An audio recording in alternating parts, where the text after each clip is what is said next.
This is Gagne with RealHipHopNews.com. All right, this is Gagne. I'm back with RealHipHopNews.com.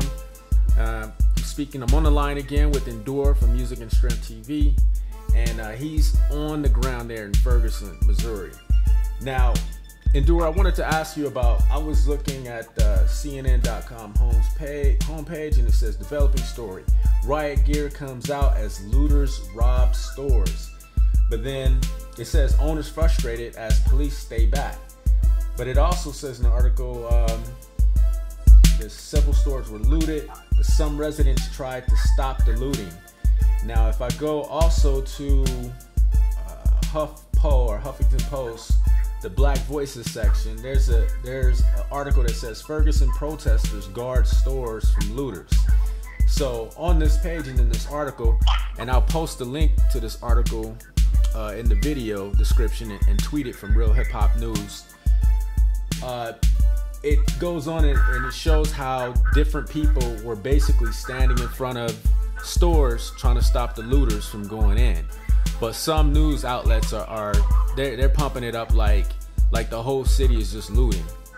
What's your, from on the ground, like, what have you seen? What's your take on the situation?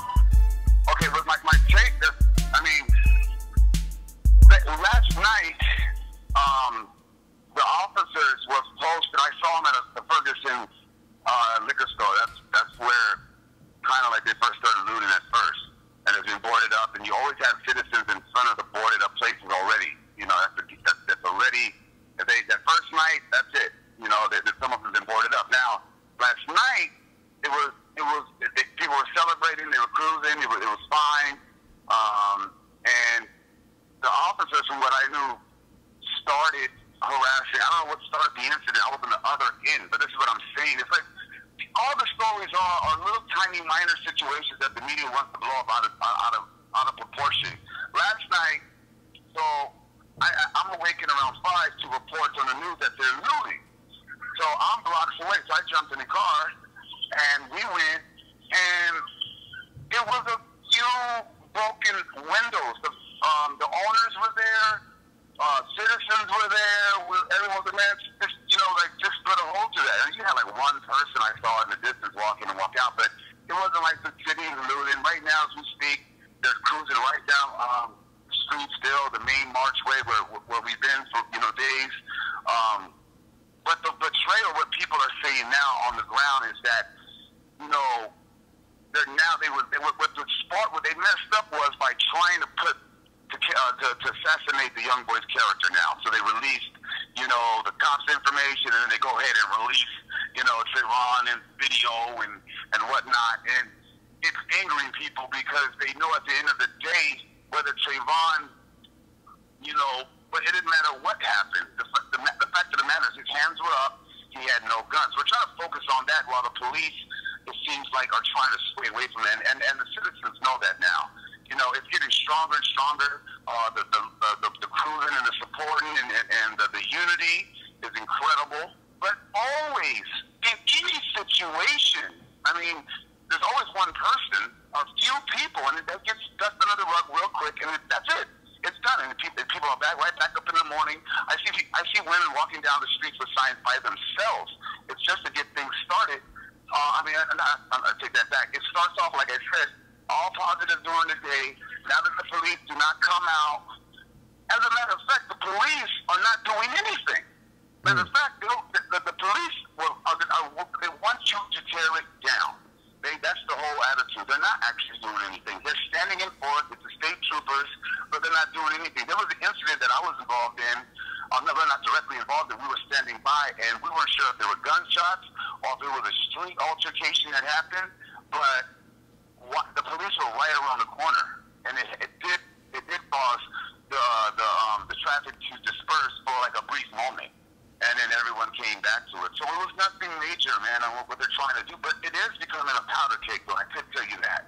The more and more they try to assassinate this young man's life, name, it's just not, and people know it. So, there's so much, yeah, go ahead. So now, or before, people were protesting, peaceful protests, and the militarized police came in heavy-handedly.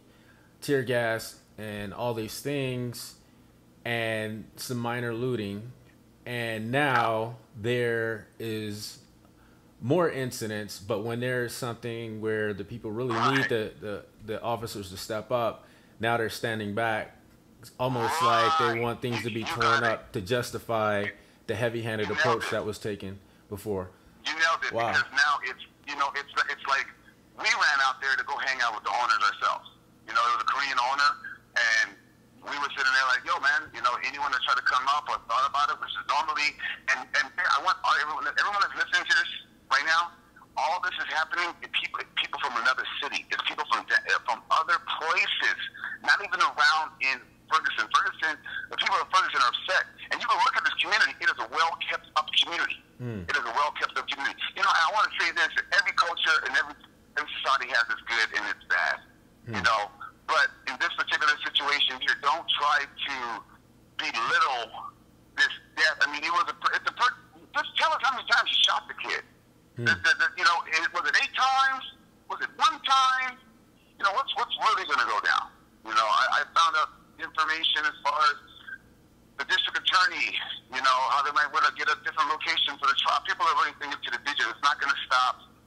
People want answers, but the people need to know that they need to be educated more, that they need to start voting. They need to be more active, you know, when it comes to who's your congressman. You know, they got to be more aware.